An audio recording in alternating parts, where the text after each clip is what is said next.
type of people who fall into arrears with council tax are very similar to the people who fall into any type of arrears. There are three groups who generally don't pay. So the first would be people who commit fraud and they actually create that debt with no intention of ever repaying it. Then you have another group who persistently default and actually know the process so well that they can manage that cash flow.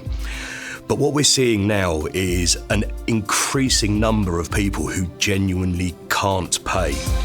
What Endesa can bring to the local authority market is financial conduct authority standards on treating customers fairly. The three principles of this are setting an affordable repayment plan. If you set a repayment plan that isn't affordable, then it won't get paid, and that introduces failure demand into the system. The second principle is identifying vulnerability in a timely manner, and it's the in a timely manner part that's really important. That should be before we're sending out an enforcement agent or threatening to take people to court.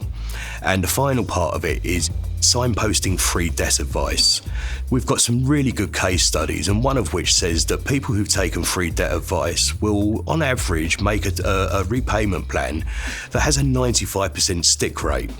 That same study also showed that those people who took free debt advice made payments that were on average 20% higher than people who didn't take the advice.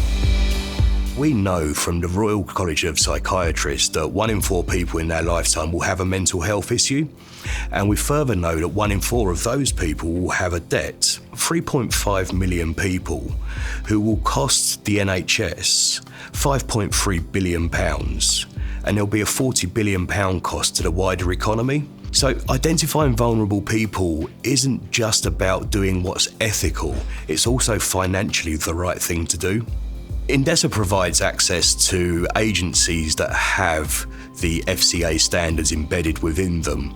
Endesa also provides a layer of compliance and oversight on behalf of government to ensure that those standards are applied in every single case.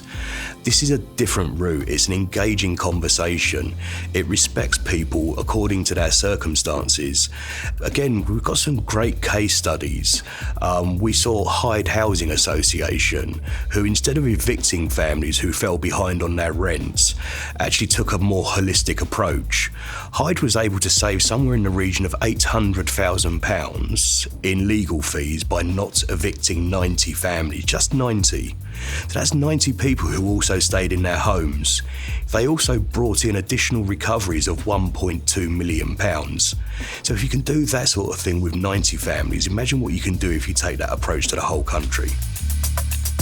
We've seen in central government up to a 20% performance uplift over and above our previous experience of managing the agencies directly. But when we look at individual customers, we're seeing performance uplifts of up to 40%.